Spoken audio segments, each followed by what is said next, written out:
음. 우리가 그 성령으로 잉태된 예수님, 이게 성령의 사역에 대한 말씀을 쭉 공부하고 있는데요. 그 가운데 예수 그리스도가 성령님이 창조 사역에도 동일하게 삼위 하나님으로서 관여하셨고, 또 뭐 우리 구속의 문제라든지 또 교회를 세우시는 일이라든지 전반적으로 성령님의 사역이 어떻게 임했는가를 쭉 말씀을 또 함께 나누었습니다. 그 가운데 우리가 지금 나누고 있는 것이 예수 그리스도의 오심, 예수 그리스도가 천으로 잉태하는 이 일에 그리스도의 오심에 대한 성령님의 사역을 우리가 말씀을 나누고 있습니다. 어, 예수님이 천으로 탄생하셨다, 동정녀로 오셨다는 것이 우리 신앙 고백에 있어서 얼마나 중요한가 하는 부분들을 쭉 함께 나누었는데요. 자, 다시 우리 21절부터서 23절 말씀을 같이 함께 우리 21절부터 23절을 우리 같이 함께 읽도록 하겠습니다.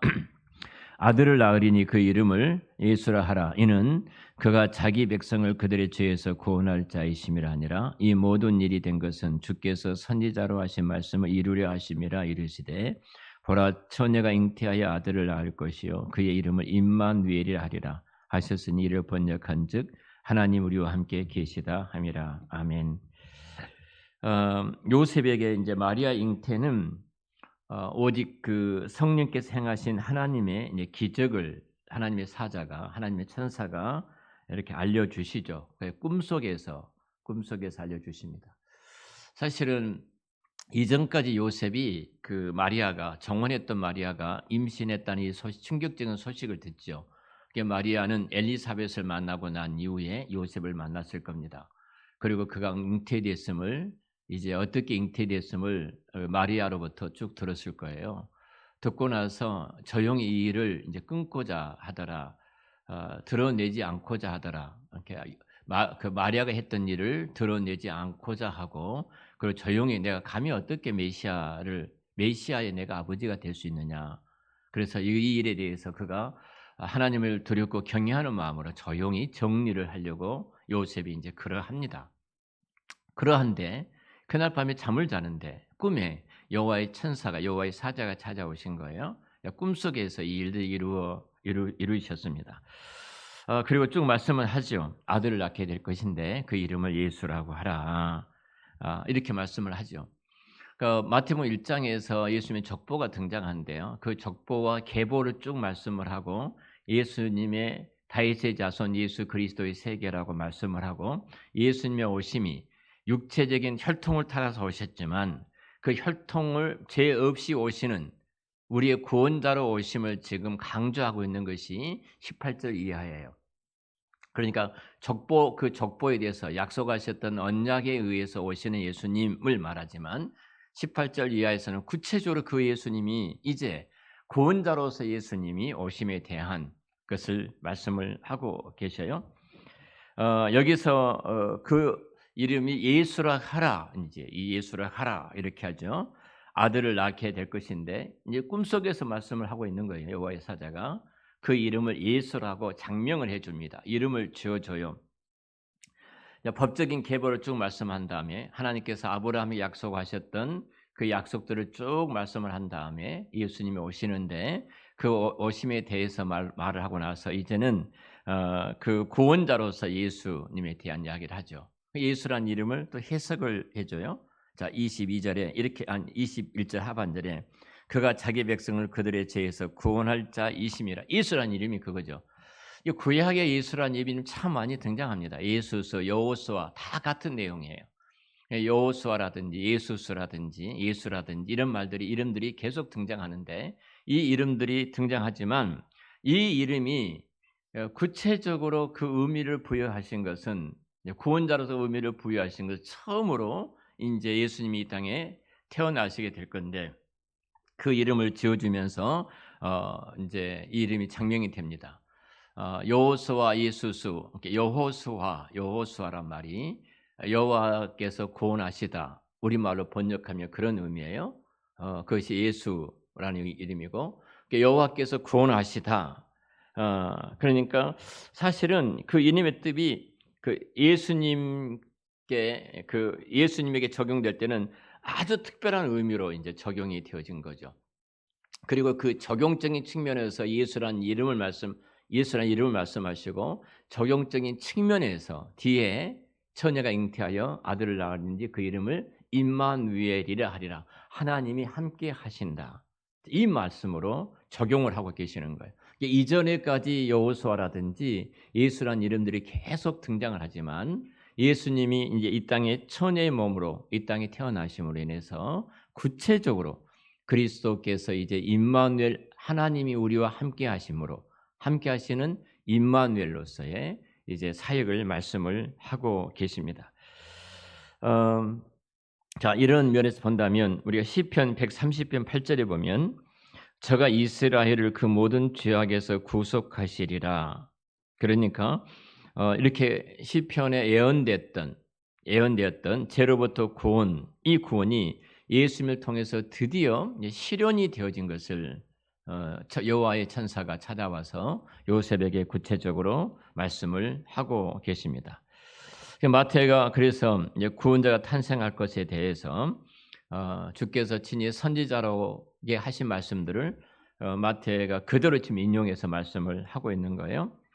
그래서 28절 그 23절에 보라 처녀가 잉태하여 아들을 낳을 것이요 그의 이름을 임마누엘이라 하리라. 하리라. 이 말씀은 이사야 7장 14절 말씀을 그대로 인용을 하고 있습니다.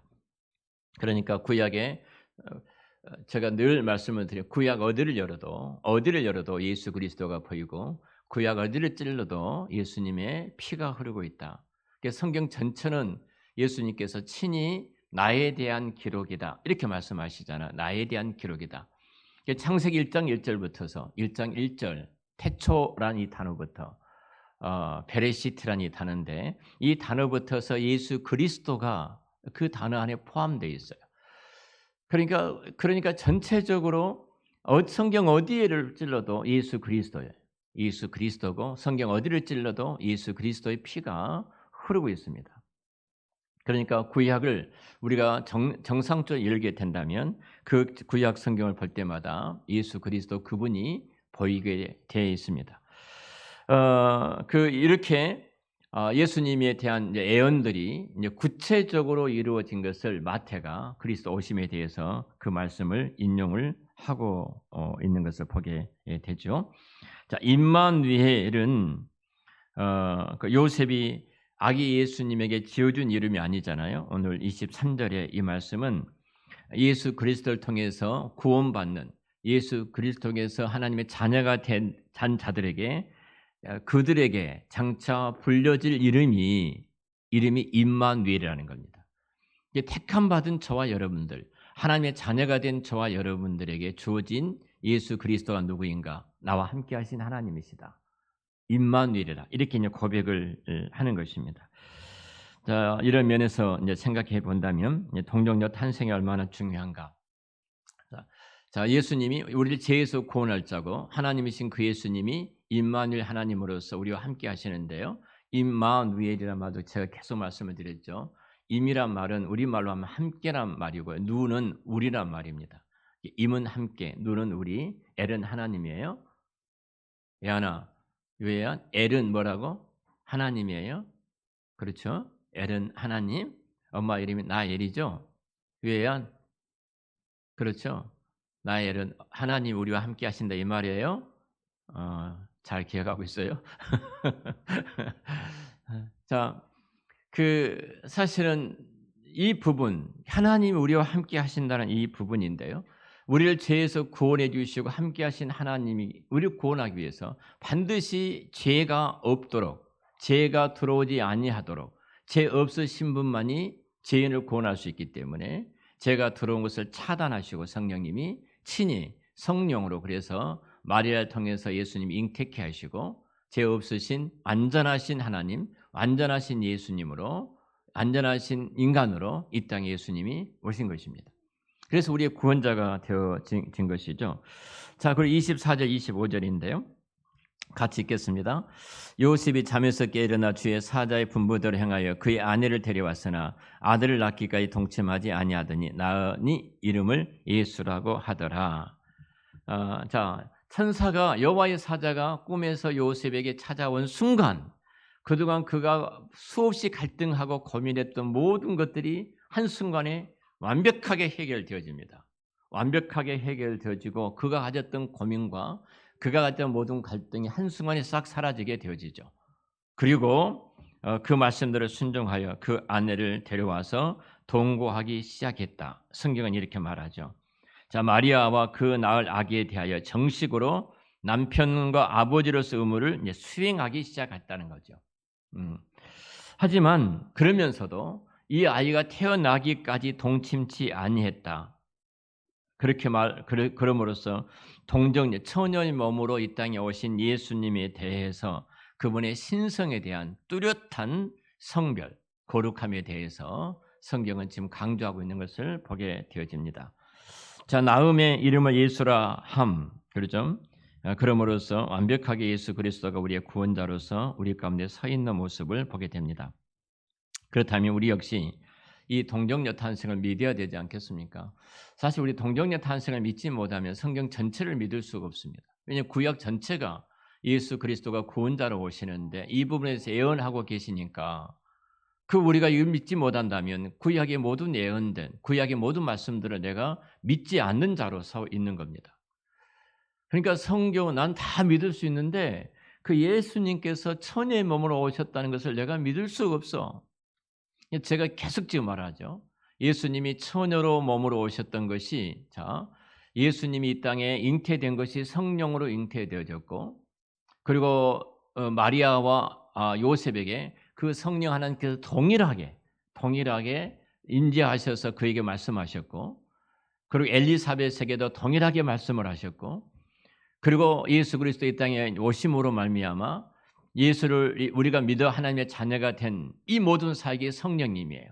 그러니까 성령님이 우리를 영원전에 우리를 택하고 구속했던 하나님의 자녀들을 구원해 가시는데 예수님이 인간의 몸을 입고 이 땅에 하나님이신 예수님이 처녀 마리아의 몸으로 오시고 고난을 당하시고 십자가에서 죽으시고 부활하시고 이 모든 사역이 성령님의 사역인데 그 성령님이 동일하게 저와 여러분에게 똑같이 그 성령님께서 믿게 해주셔서 깨닫게 해주시고 설득하시고 믿게 해주셔서 믿어 우리로 하여금 그 예수님께서 이루셨던 구원을 성령님이 적용하셔서 나도 그 구원의 자리에 은혜의 자리에 생명의 자리에 들어가게 하셨다는 사실이에요.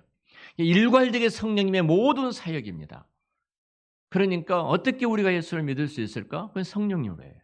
내가 어떻게 하나님의 자녀가 되었을까? 성령 세례를 받게 했기 때문에 우리가 하나님의 자녀가 된 거예요. 그래서 우리는 결국은 성령으로 말미암아 우리가 하나님의 구원이 우리 가운데 온전하게 이루어졌다. 제가 계속해서 말씀을 또 드리고 그런 것이 이 성령님의 사역에 대해서 놓치면 안 된다는 거예요. 어떻게 믿을 수 있어? 어떻게 구원받을 수 있어? 어떻게 우리가 그런 자리까지 나갈 수 있어?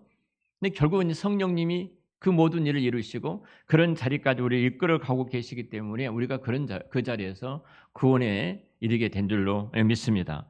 그러니까 우리가 동정녀 탄생을 어떻게 믿는가? 성령님이 동정녀 탄생케 하셨기 때문에 그 성령님께 동일하게 우리로 하여금 믿게 해 주신 줄로 믿습니다. 그러니까 내가 믿게 된 거예요. 세상에 도무지 이해를 하지 못하고 납득이 되지 않는다 할지라도 우리는 믿지 않아요. 너무 자연스럽게 믿고 정말로 기쁨으로 믿고 한치 의심도 하지 않고 우리 믿고 감사함으로 그 길을 걸어가고 있거든요. 그래서 이 동정녀 탄생, 예수님의 나의 구주 되심을 나의 왕과 구주 되심을 믿고 고백한다면 반드시 동정녀 탄생, 천의 몸으로 오신 예수님에 대해서 필연적으로 그 신앙 고백이 우리의 고백이 되어져야 된다는 사실이에요. 성령님이 행하신 사역이기 때문에. 그래서 우리가 사도신경 신앙 고백 그 기독교 신자들에게 신앙 고백을 압축해 놓았던 사도신경의 신앙 고백을 볼지라도 그 예아들 우리 주 예수 그리스도를 믿사오며 이는 성령으로 잉태하사 분명히 동정녀 마리아에게서 나시고 성령으로 강조하죠. 그러니까 동정녀 마리아를 성령으로 잉태케 하셨던 성령님이 동일하게 그 성령님이 그 동정녀 마리아를 우리가 믿게 하시고 우리가 구원에 이르게 하신 성령님의 사역이다. 성령님의 사역이다. 사실을 성령님이 전 영역에서 미치지 않는 것이 없는 하나님의 사역을 이루고 계신다는 사실입니다. 사실 우리가 뭐 아주 자유주의 신학자들 가운데는 좀 그런 사람들이 있습니다. 내가 예수님의 동정녀 탄생을 믿지 않지만 내가 예수님이 하나님이시라는 것을 믿는다. 이런 사람들이 있어요. 예수님의 신성을 믿는데 동정녀 탄생을 믿지 못하겠다는 겁니다. 아무리 과학적인 논리적으로 생각해봐도 어떻게 그 처녀의 몸으로 한 아이가 잉태게 되고 처녀의 몸에서 아이가 태어날 수가 있느냐? 응? 그래서 별소리를 다 해요. 그래서 뭐 로마 군인 사이에서 뭐 태어난 사생아였다, 뭐 이렇게 해서 기독교의 어떤 본질적인 생명의 복음을 무너뜨리려고 하는 사단의 전략들이 굉장히 많이 있고 그것을 또 충동질하니까 자유주의 신학자들은 그 말에 또 동조하는 사람들도 있는 것을 보게 되어집니다. 이렇게 놓고 생각한다면 우리가 예수님을 이렇게 믿는다는 것이 얼마나 큰 축복인지, 얼마나 놀라운 하나님의 은혜고 하나님의 사랑인지 정말로 저와 여러분들은 이 믿음을 갖고 있는 이 땅에 살아가는 모든 사람들은 성령으로 말미암아 가장 복받은 하나님의 자녀요, 하나님의 백성인 줄로 믿습니다. 자, 우리가 이제 예수님께서 이제 처녀의 몸으로 탄생한 것을 우리가 인정하게 된다면 성경이 창세기부터 요한계시록 22장까지가 다 믿어집니다. 다 믿어지고 내가 이해는 못하지만 내가 그 깊은 진리를 다 이해는 못하지만 그것이 분명히 하나님의 말씀이고 신실하신 하나님의 말씀이고 하나님의 그 말씀대로 모든 일들을 이루어 가심을 우리가 믿습니다. 이 고백을 우리가 할 수가 있습니다. 만약 어떤 불신자가 예를 든다면 당시 뭐 우리가 전도하다 보면 그런 말을 들어요. 그 동정녀 탄생에 대해서 예수님이 처녀의 몸으로 오신 것에 대해서 세상 사람들도 다 성탄 여림은 뭐 여러 가지 일반 방송에서도 많이 하고 있기 때문에 대부분이 알고 있지 않습니까? 근데 만약에 우리 동네에 처녀의 몸에서 태어난 아이가 있다. 그러면 여러분 정말로 믿을 수 있겠는가? 이렇게 우리한테 질문할 수 있어요. 그들이. 당신 믿을 수 있어? 마천동에서 어떤 처녀가 있었는데 말이야. 그 처녀가 잉태해서 아이를 낳았다. 당신 믿을 수 있어? 야, 이렇게 말을 한다면 응? 여러분 뭐라고 대답하시겠습니까? 이런 도전을 받거든요. 이런 도전을 받아요. 전도하다 보면은 이 동정녀의 탄생에 대해서 정말로 신랄하게 비판하면서 그러니까 나는 교회 안 다녀. 가짜야. 뭐 이렇게 하는 사람들이 있지 않습니까? 그때 우리 기독교 신자들은 내가 물론 믿을 수 있다. 만약에 그 아이가 저 같은 경우는 나는 믿을 수 있다. 만약 그 아이가 처녀의 몸으로 마천동에 태어났는데 너 믿을 수 있어? 이렇게 묻는다면 나 믿을 수 있다. 근데 그 아이가 예수님처럼 산다면 나는 믿을 수 있다. 자, 무슨 말씀인지 이해가 되신가요? 자, 예수님이 동정녀 탄생하신 이후에 그의 예수님의 삶을 보세요. 전부 구약에 예언된 대로입니다. 구약에 예언된 대로 예수님이 그 길을 가셨어요. 구약에 예언된 대로 예수님께서 말씀을 하셨고 구약에 예언이 되어진 대로 사셨고 구약에 예언된 대로 고난을 당하시고 구약에 예언이 되어진 대로 나무에서 돌아가시고 구약에 예언이 되어진 대로 3일 만에 예수님이 부활하셨어요.